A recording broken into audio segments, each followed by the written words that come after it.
There is a silent tragedy unfolding across the world at this very moment. It is not a war fought with guns, nor a plague that attacks the body. It is a quiet, invisible erosion of the human soul. It is the tragedy of the man who wakes up at 40, or 50, or 60, looks in the mirror, and realizes he does not know the stranger staring back at him. He has lived, but he has not been alive. He has moved, but he has not gone anywhere. He has worked, but he has built nothing that bears his true name. He is a drifter. And unless you make a violent, conscious decision to tear yourself away from the herd, you are destined to become him. 98 out of every 100 people are drifting. They are like leaves caught in a cold wind, blown here and there by the opinions of others, by the economy, by the news cycle, by their own fears. They do not decide their destiny, they accept it. They take what is left over after the bold have taken their share. They pray for a lucky break, not realizing that luck is a beggar's word. Kings do not wait for luck. Kings command cause and effect. You are here because you feel a dissonance in your spirit, a friction. You know that you were not made to drift. You were not made to simply pay bills, age, and die. There is a seed of dominion within you that is crying out for air. But let me be brutal with you, that seed will die if you do not water it with the fire of decision. The world does not want you to be a king. The world wants you to be a cog. The world is designed to hypnotize you into mediocrity. It lulls you to sleep with comfort, with distraction, with the addictive opium of someday. Someday I will start. Someday I will be ready. There is no someday. There is only now, and there is only never. To go from drifter to king, to rewrite the script of your destiny in the next 30 days, requires you to declare war on your old self. You must understand that the person you are right now cannot be the person who wears the crown. The drifter must die so the king can be born. This is not a self-help strategy. This is a resurrection.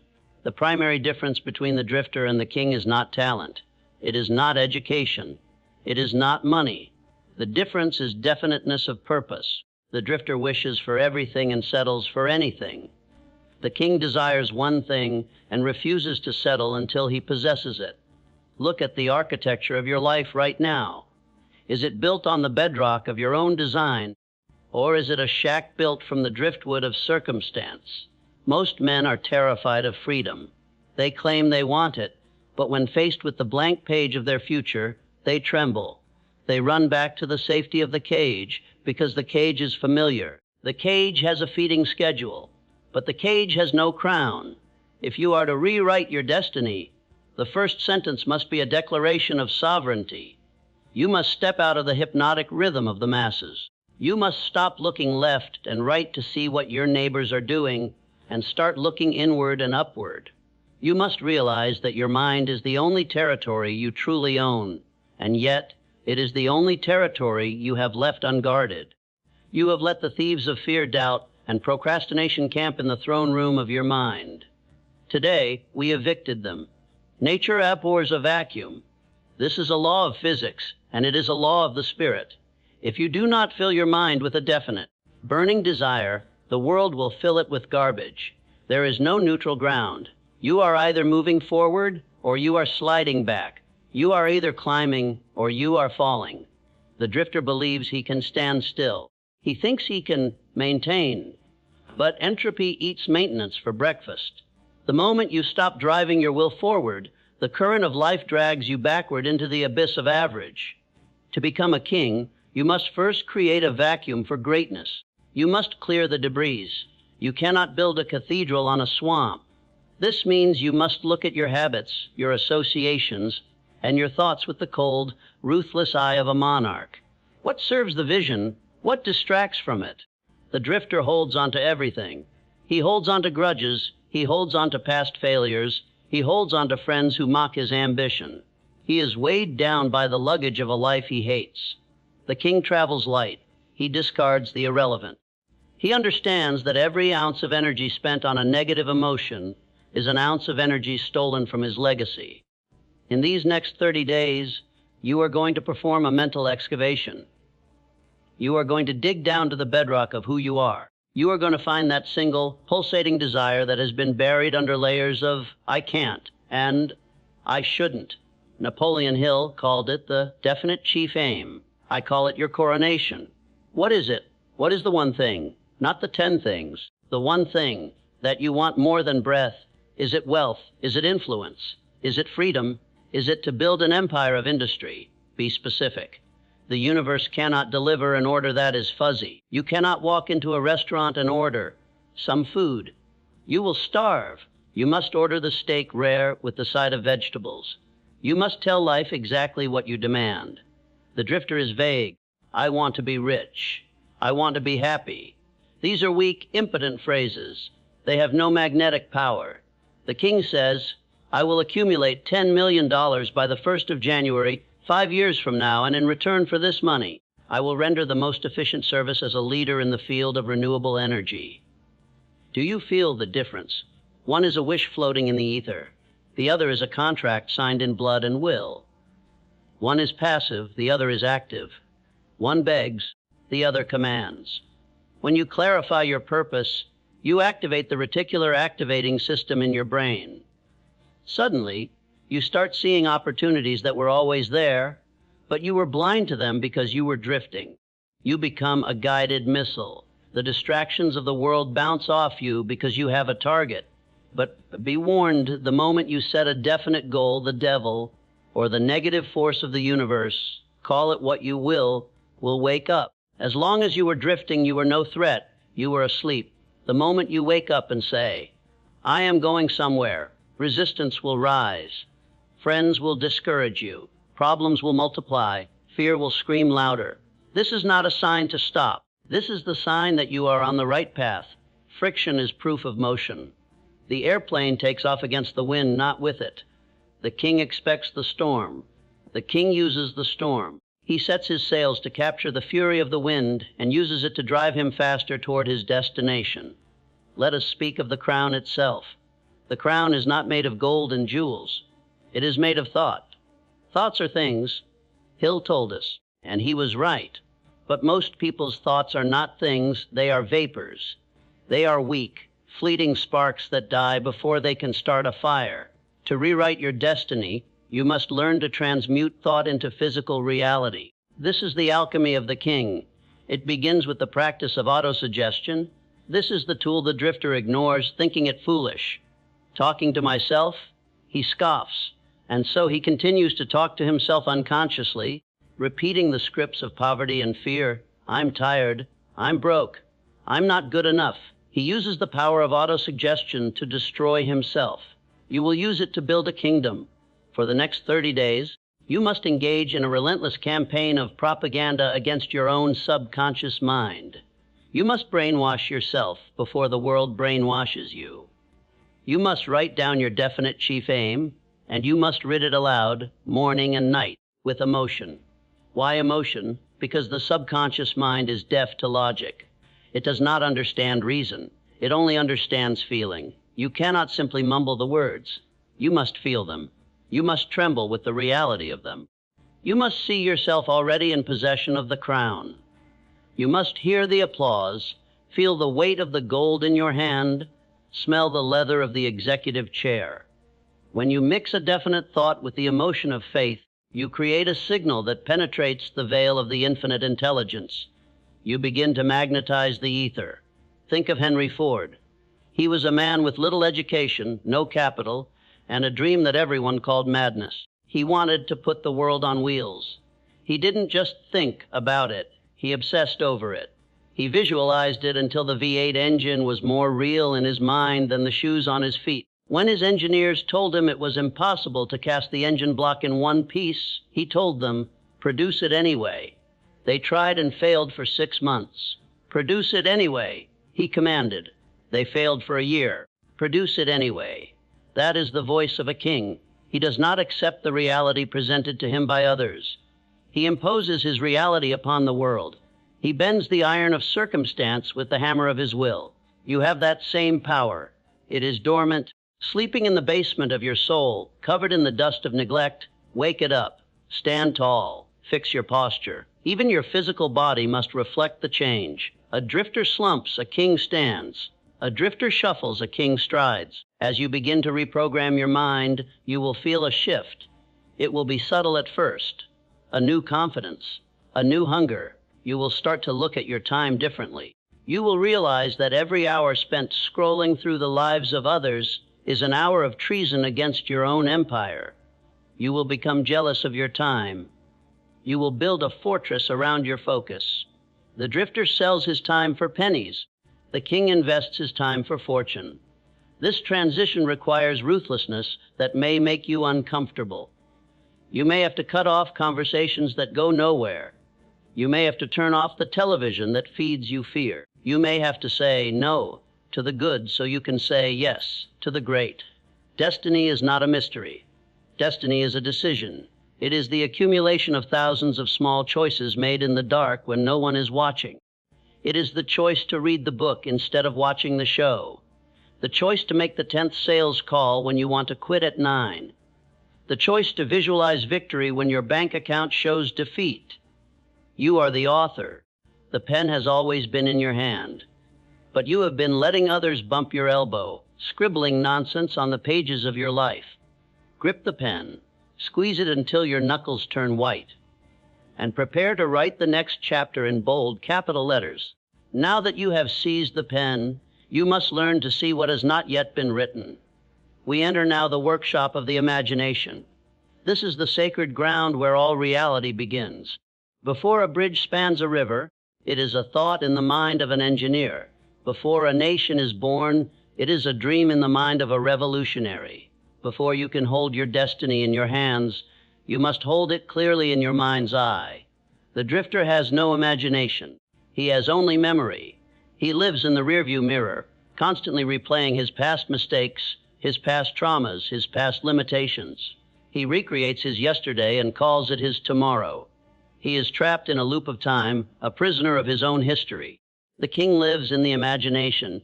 He uses memory only as a library of lessons, not as a blueprint for the future. You must build a mental workshop. In this workshop, there are no budgets, no critics, no laws of physics, and no possibility of failure. In this workshop, you are limitless. For the next 30 days, you must visit this workshop every single day. You must close your eyes and construct the life you demand. Do not just see it as a static picture. Walk through it. Touch the walls. Engage in conversations with the people you will meet. Feel the texture of the success. Walt Disney saw the castle of Disneyland in the orange groves of California long before a single brick was laid. He saw it so clearly that he could take you on a tour of it before it existed. When he died before the opening of Disney World, a reporter said to his brother Roy, "It's a shame Walt didn't live to see this." Roy corrected him. He said, "Walt saw it first. That's the only reason you're seeing it now. That is the power of the king's vision. It is so intense, so detailed, so undeniable, that the physical world has no choice but to catch up. But understand this distinction. There is synthetic imagination, and there is creative imagination. Synthetic imagination merely rearranges old plans and old ideas.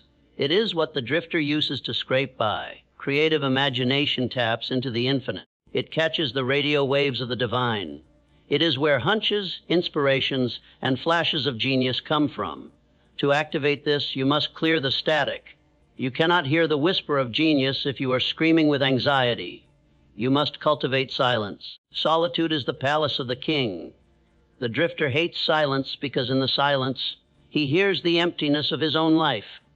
The king loves silence because in the silence, he hears the instructions for his next conquest. When you begin to visualize your destiny with this level of intensity, you are issuing a command to your subconscious mind. You are giving it a blueprint, and the subconscious is a faithful builder. It will begin to work night and day, even while you sleep, to gather the materials to build that structure. You will wake up with ideas that seem to come from nowhere. You will meet people who seem to be placed on your path by accident. It is not an accident. It is alignment. But vision without action is merely a hallucination. The drifter loves to dream, but he hates to do. He talks about his big ideas at the bar, but he never wakes up early to execute them. He is intoxicated by the potential, but paralyzed by the work. The king knows that vision is only the map. Action is the vehicle. This brings us to the most dangerous enemy you will face in these 30 days: procrastination. Napoleon Hill called it the old man of the mountain. It is the subtle, seductive voice that says, "You've done enough for today. Rest now. Start fresh on Monday." Procrastination is the grave in which opportunity is buried. It is the assassin of destiny. To go from drifter to king, you must develop a bias for speed. Organized planning is essential, yes. You must have a plan. But a good plan executed violently today is better than a perfect plan executed next week. The universe rewards speed. Money loves speed. Success loves speed. When you have an intuitive flash, a command from your creative imagination, you must act on it immediately. Do not hesitate. Hesitation creates a gap, and in that gap, fear rushes in. Fear cannot hit a moving target. Keep moving. If you need to make a call, make it now. If you need to write the chapter, write it now. If you need to burn the bridge, strike the match now. The drifter waits for perfect conditions. He waits for the lights to all be green before he leaves the driveway. He never leaves. The king knows that conditions are never perfect. He drives through the red lights. He navigates the detours. He creates the conditions he needs. General Ulysses S. Grant was a master of this. He didn't wait for reinforcements. He didn't wait for the weather to clear. He pressed the attack. He knew that momentum is a force multiplier. When you are moving, you are formidable. When you are standing still, you are a target. In these 30 days, you are going to practice the habit of immediate action. When the alarm goes off, your feet hit the floor. No snooze button. The snooze button is the first defeat of the day. If you cannot defeat a piece of plastic for 5 minutes, how do you expect to defeat the marketplace? Win the morning, and you win the battle for the will. You are rewriting your neural pathways. Every time you act despite fear, you are forging a new road in your brain. You are laying down asphalt over the dirt path of the drifter. At first, it is hard. The brush is thick. The resistance is high. But after 30 days of consistent, violent action, that path becomes a highway. It becomes easier to take action than to procrastinate. Discipline becomes your new comfort zone. You are building the armor of the king. It is forged in the fire of doing things you do not want to do. That is the secret. The drifter does what he feels like doing. The king does what is required. Feelings are irrelevant to the mission. The mission stands above the mood. You must divorce your actions from your feelings. Do the work when you are sad. Do the work when you are tired. Do the work when you are uninspired. Especially when you are uninspired. That is when it counts the most. That is when you are proving to the universe that you are serious. That is when you earn the crown. No king rules alone.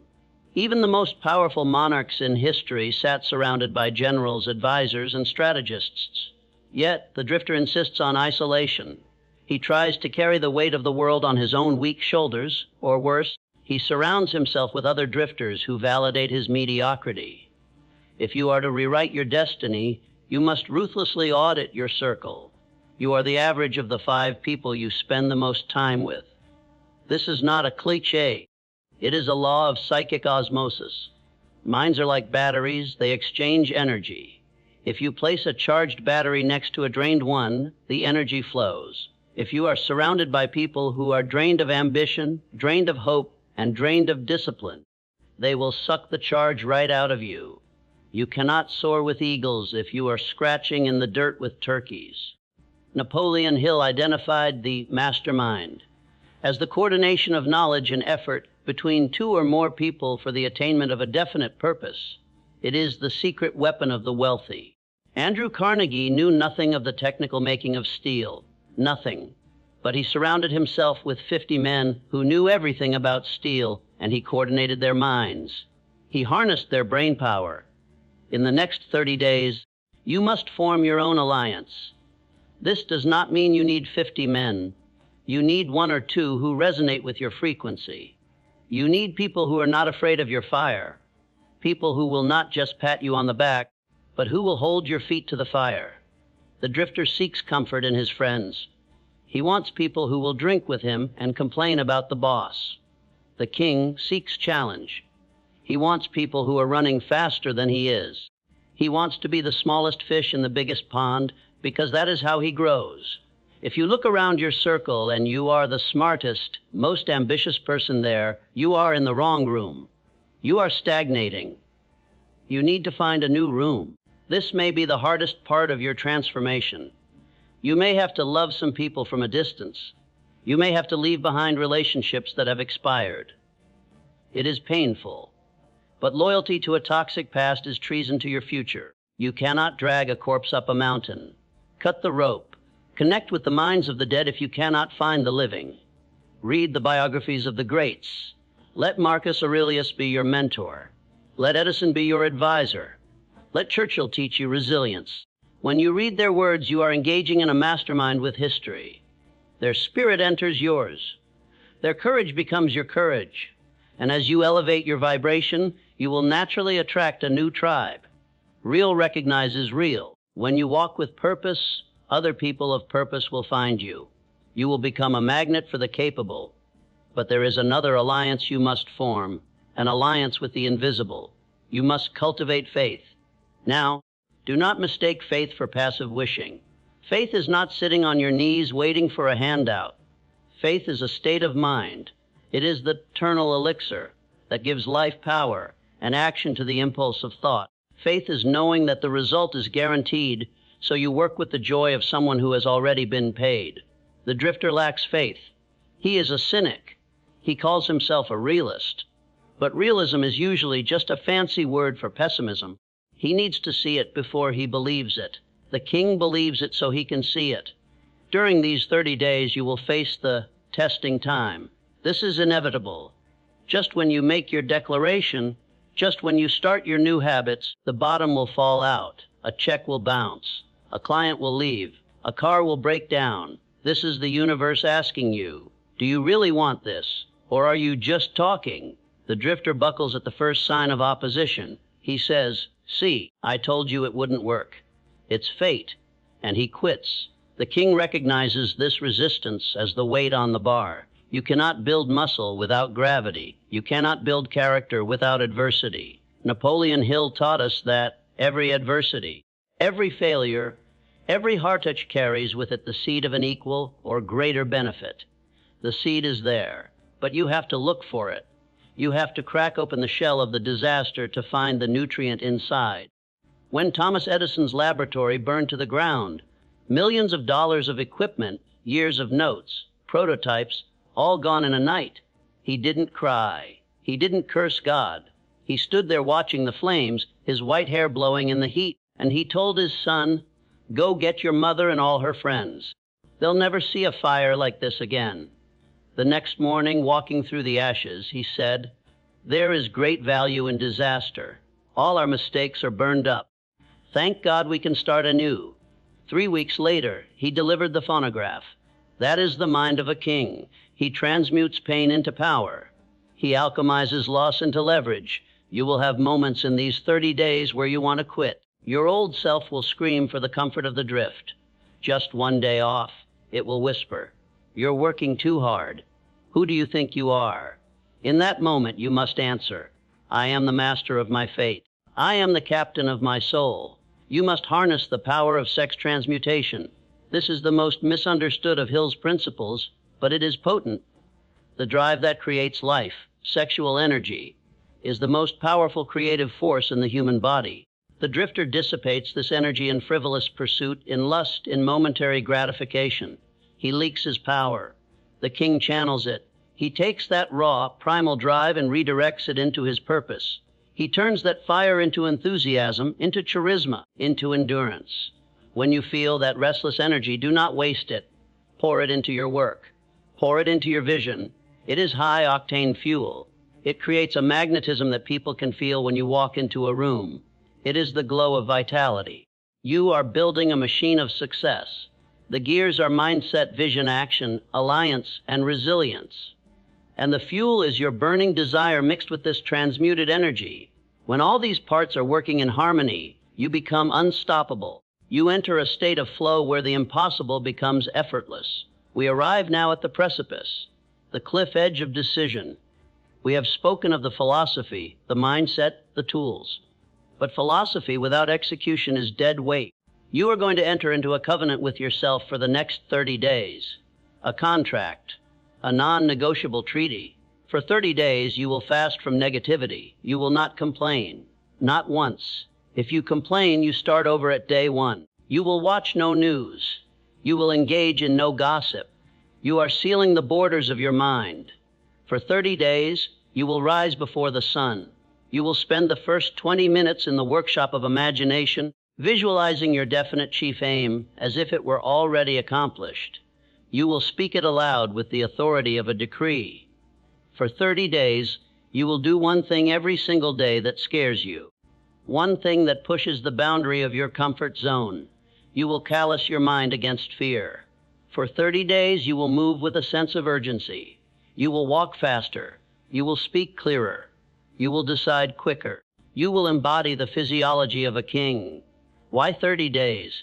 Because that is the cycle of the moon, and it is the time required to break the chains of the old hypnotic rhythm.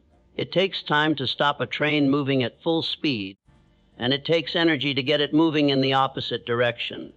These 30 days are that energy. They will be the hardest 30 days of your life. Your body will rebel. Your mind will play tricks on you. Your friends will worry about you. Let them. You are not doing this for them. You are doing this to save the only thing you truly own, your soul. You are doing this to honor the potential that the Creator placed inside you. To die with that potential unspent is the ultimate sin.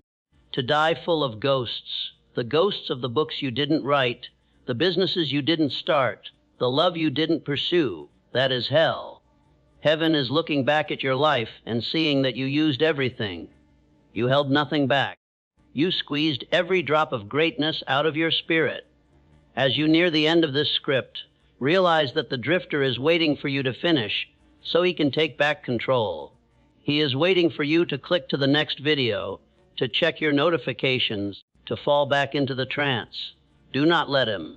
The moment this voice stops, your work begins. The silence that follows is your canvas. Do not go back to sleep. You have seen the light. You have tasted the air of the summit. The valley of the drifter is no longer your home. It never was. You were an eagle raised by chickens, pecking at the ground, thinking you couldn't fly. But you have seen your reflection in the water. You have seen the wings. Spread them. The wind is rising. The storm of change is here. Do not hide from it. Ride it. You are not a victim of your genetics. You are not a victim of your environment. You are not a victim of your past. You are a creator. You are a sovereign. You are a king. Take the pen. Sign the contract. Rewrite the destiny. The throne is empty. It has been waiting for you since the day you were born. Ascend. Your reign begins now. But do not mistake the start of the journey for the victory. The moment you place that crown upon your head, the moment you declare, I am king, the siege begins. It is one thing to seize the throne. It is another entirely to hold it.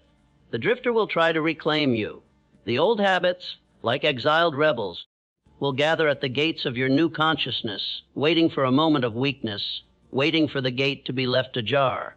You must understand that the initial burst of motivation, that fire you feel right now, is cheap. It is a spark. It will burn out. In 3 days or 3 weeks, the emotion will fade. You will wake up cold. The alarm will ring and the vision will feel distant. The bed will feel warm. The doubts will whisper, is this really worth it? Look at how comfortable everyone else is. Why must you struggle? This is the valley of the shadow. This is where the drifter is resurrected or where he is finally buried. To survive the valley, you must confront the 6 ghosts of fear that Napoleon Hill warned us of. These ghosts do not haunt houses, they haunt human potential. They are invisible, but they are deadly.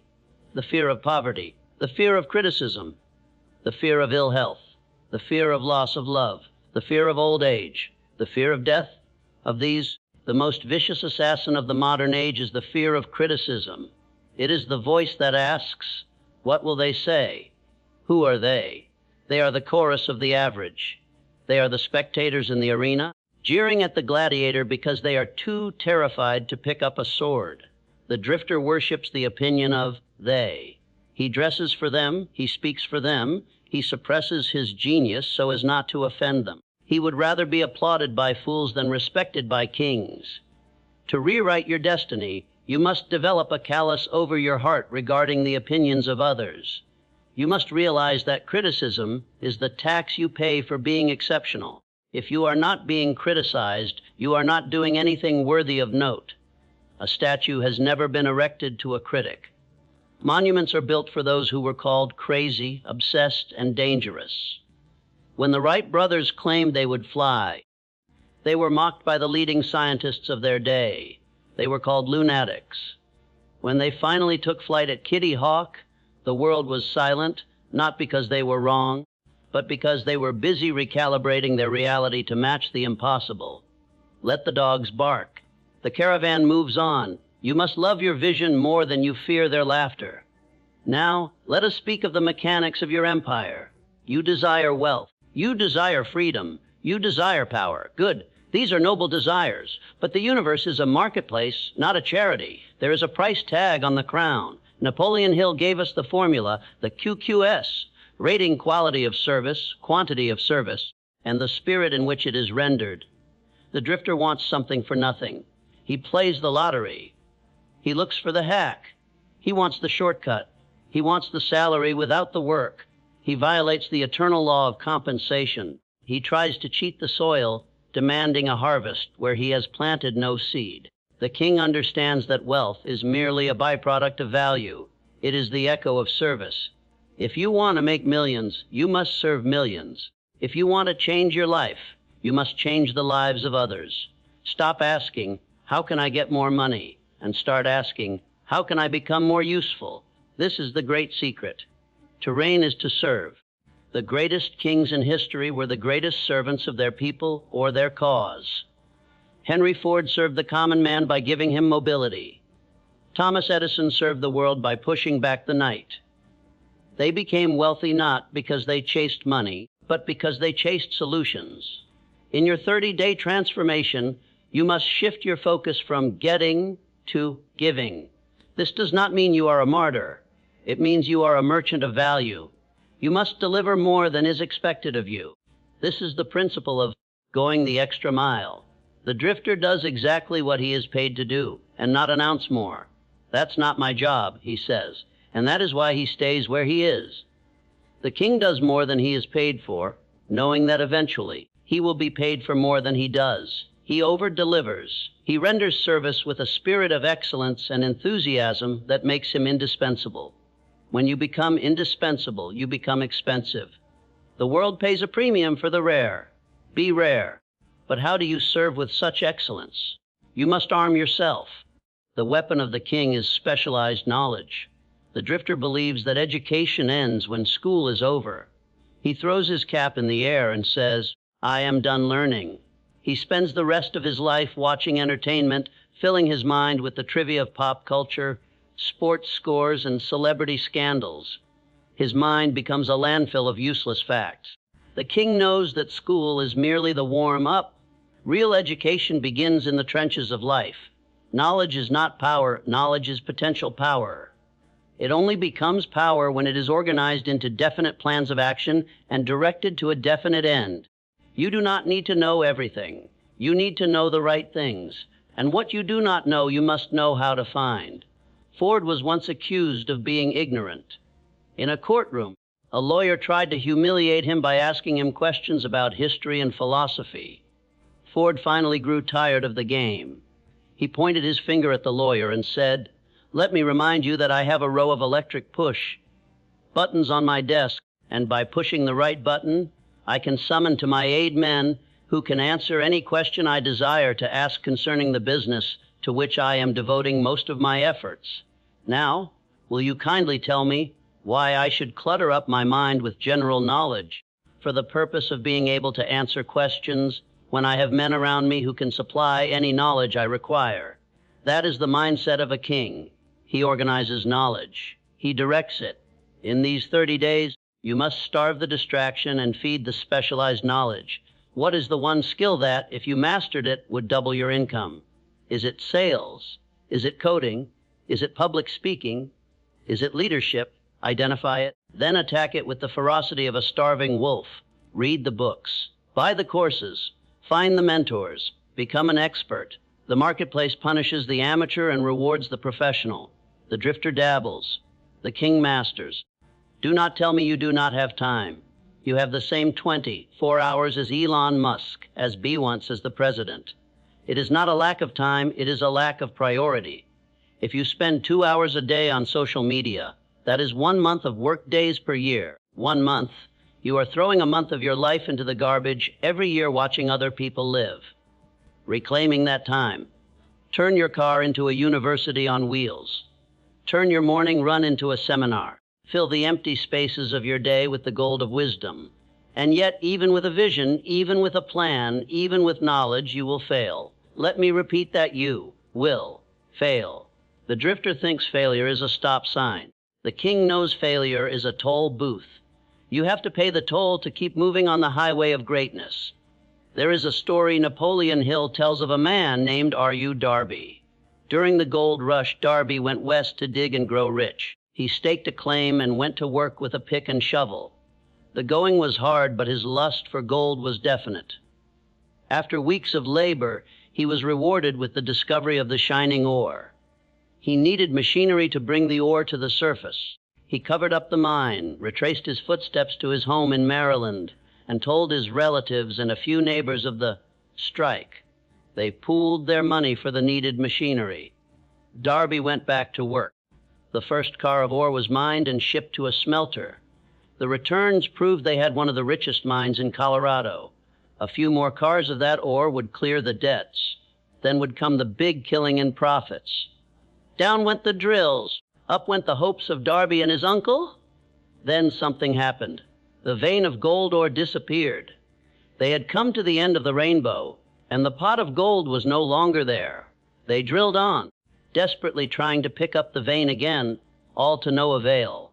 Finally, they decided to quit.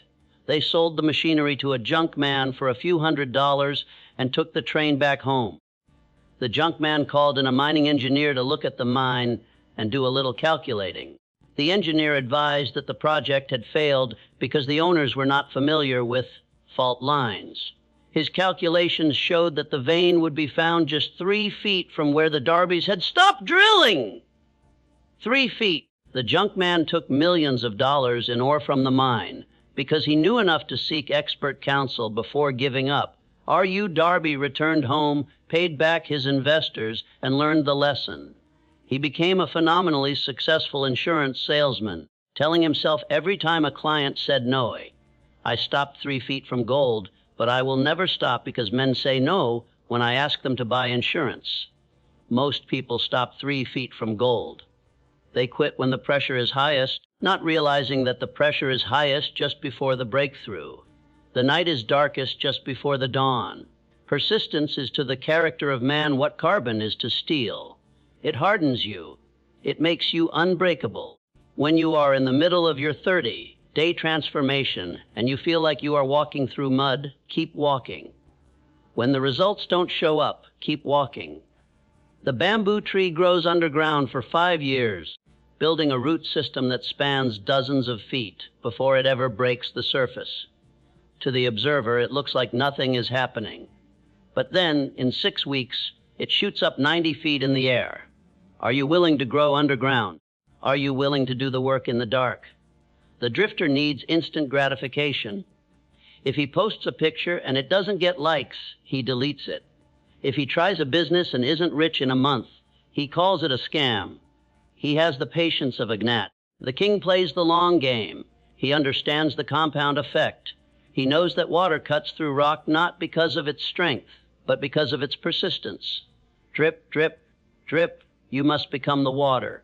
You must be relentless. You must be inevitable. As we approach the final movement of this symphony, you must look at the vessel that carries your ambition, your body, and your subconscious mind. You cannot drive a Ferrari engine in a rusted-out chassis. It will tear itself apart. You must treat your physical body with the reverence of a temple. The drifter poisons himself with sugar, with alcohol, with sloth. He fogs his brain and dulls his reflexes. He is tired at 2 p.m. He has no energy to fight the battles of the day. The king eats for fuel, not for fun. He trains his body to be a weapon of endurance. When your body is strong, your mind is strong. There is a biological confidence that comes from physical power. When you stand straight, your brain produces different chemicals than when you slouch. And deep within that temple sits the guardian of your destiny, the subconscious. It is a garden. If you plant seeds of discord, you will harvest thorns. If you plant seeds of faith, you will harvest miracles.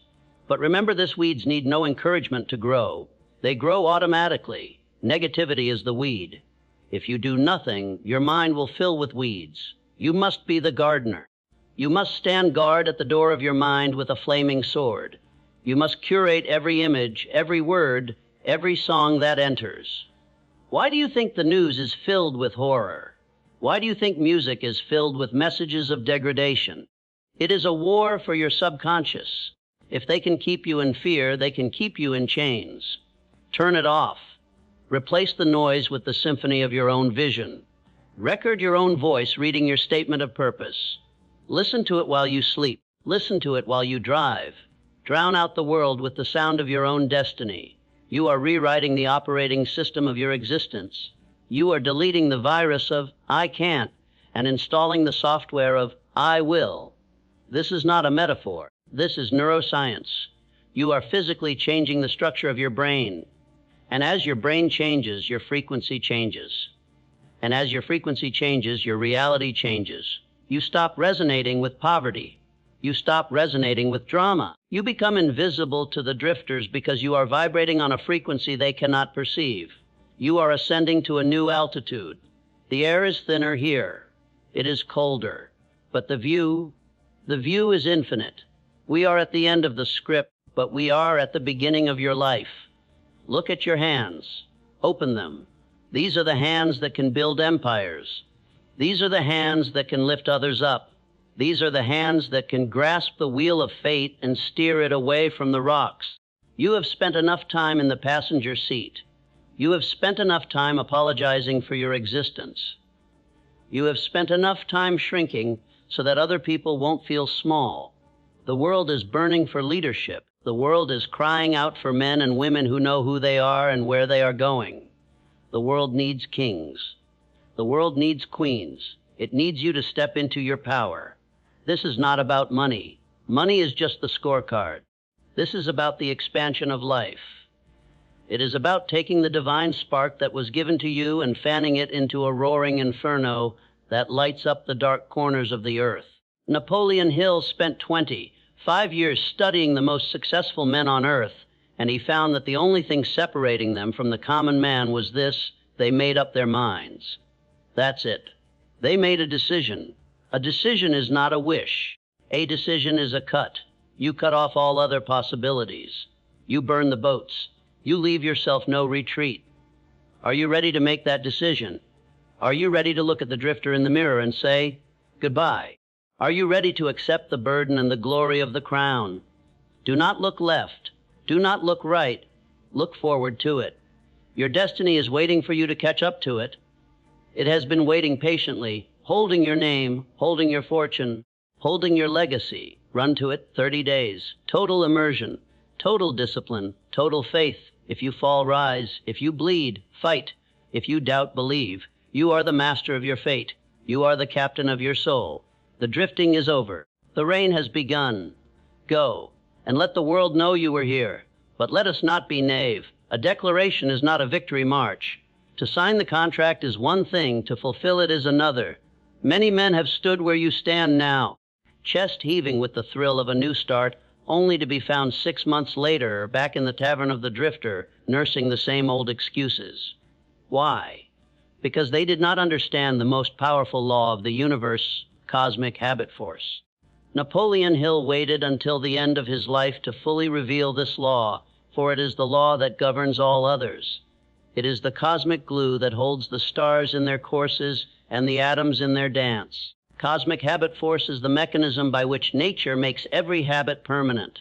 Listen closely. Nature is efficient. She does not want you to struggle forever. If you struggle to wake up early every day, nature watches.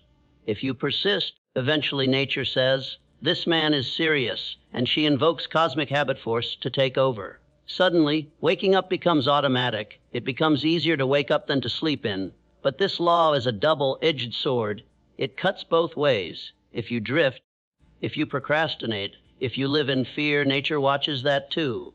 And eventually, she fixes that habit. She makes drifting permanent. She weaves the chains of mediocrity so tight that you no longer feel them. You become a professional drifter, and your poverty becomes as fixed as the orbit of the moon. The 30 days you are embarking upon are not just a challenge. They are a petition to cosmic habit force. You are asking the universe to fix a new pattern into your soul. You are pushing the flywheel. At first, it is heavy. It takes all your strength to move it 1 inch. But you push. Day 2, you push. Day 10, you push. Somewhere around day 30, the flywheel begins to carry its own momentum. The weight shifts.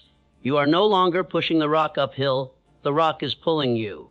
You have engaged the gears of the universe. This is the state of the flow that athletes and artists speak of. It is when the struggle ceases and the mastery begins. The king does not struggle to be king. He simply is. His habits support his identity without conscious effort. But you must survive until the law kicks in. You must hold the line until the concrete sets. If you move your foot before the concrete dries, you leave a mess. Stand still in your resolve. Let the habit harden into character. Once the momentum builds, once the money starts to flow and the recognition comes, and it will come, you will face a new enemy. It is a subtle assassin, far more dangerous than failure. Its name is complacency. The drifter fails because he never starts. The king fails because he stops too soon. He gets a little taste of success, a little comfort, a little applause, and he thinks he has arrived. He takes off his armor. He leans back on the throne. "I have made it," he whispers. And in that moment, the decay begins. Success is a jealous lover. She demands constant attention. The moment you take her for granted, she begins to pack her bags. History is littered with the corpses of empires that became fat and lazy. Rome did not fall because of the barbarians at the gate. Rome fell because the Romans forgot what it meant to be Romans. They lost their discipline. They traded their iron for silk. You must remain vigilant. You must maintain the day one mentality forever. The king eats last. The king trains hardest. The king studies most. When you reach your goal, do not rest. Set a bigger goal. If you make the million, aim for 10. Not for the money, but for the expansion of your soul. The purpose of the goal is not the object. It is the person you become in pursuit of it. If you stop pursuing, you stop becoming. And if you stop becoming, you are dying. Napoleon Hill spoke of the hypnotic rhythm, the tendency of life to level out. You must constantly break that rhythm with new challenges. You must be a disruption to your own comfort. Ask yourself every night, did I earn my crown today? The rent for success is due every day, and there is no lease. You pay it, or you are evicted. Now, we must ascend to the highest peak. We have spoken of will, of mind, of action. But there is a frequency higher than all of these. It is the frequency that unlocks the hearts of men and the treasuries of the infinite. It is the frequency of love. I do not speak of sentimental weakness. I speak of the robust, creative force of harmony. You can build a kingdom on fear, but it will be a prison. You can build a fortune on greed, but it will be a burden. To build a legacy that endures, you must build on the foundation of the golden rule. Do unto others as you would have them do unto you. This is not just a moral instruction, it is a mechanical law. It is the law of the boomerang. What you throw out into the world returns to you multiplied. If you cheat others, you are cheating yourself. You are planting seeds of deception that will grow into a forest of betrayal. The true king is a giver. He understands that the hand that gives is the hand that gathers. He is not afraid of competition because he knows that he competes only with his potential. He helps others rise, knowing that a rising tide lifts all ships. The drifter views the world as a pie with limited slices. If you win, I lose, he thinks. This is the poverty consciousness. The king knows the kitchen is infinite. He can bake more pies. In your 30 days, and in the life that follows, practice the art of aggressive generosity. Give more value than you take. Praise people when they least expect it. Lift the spirit of the clerk, the waiter, the employee. Be a radiator of goodwill. Why? Because people fight for the king who fights for them. If you want loyalty, give loyalty. If you want love, give love. If you want wealth, enrich others. This is the master key. It opens doors that intellect cannot pick. It disarms enemies. It turns strangers into brothers. When you walk in the energy of abundance and benevolence, the universe bends over backward to serve you. You become a channel for the divine flow. Hill taught that no man can become rich in any form without enriching others. The robber baron may stack gold, but he is poor in spirit, and his sleep is haunted. The beneficent king stacks gold, and his sleep is the sleep of the just. His wealth is a tool of liberation, not a chain of guilt. As you walk this path, you will make a discovery that may terrify you at first, and then liberate you. You will discover that there are two of you. There is the you that is afraid, that doubts, that craves safety. That is the drifter, the accumulation of your past conditioning. But there is another, an other self. Napoleon Hill met this other self during his darkest hour, when he was broke, hunted, and hiding in the shadow of the Depression. This other self took command and told him, "You have a mission. Get up." This other self is the king. It is the God force within you. It is the part of you that knows no fear, that acknowledges no limitation, that sees the end from the beginning. Your job is to merge with this other self. At first, you will only hear him in whispers. Then, you will feel him in moments of high inspiration. Eventually, you must become him.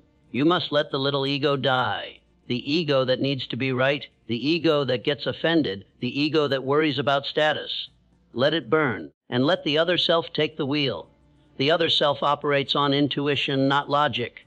The other self does not worry about how. It knows what, and it trusts the how, to the infinite intelligence.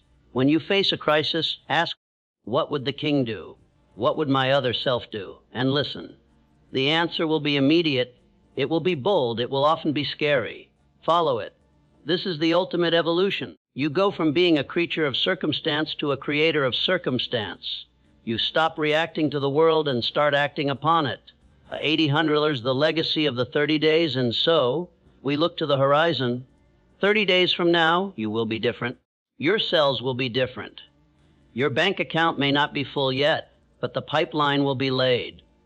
Your posture will be different. The look in your eye will be different.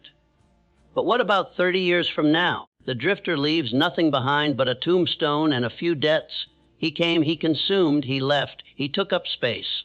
The king leaves a footprint in the concrete of time.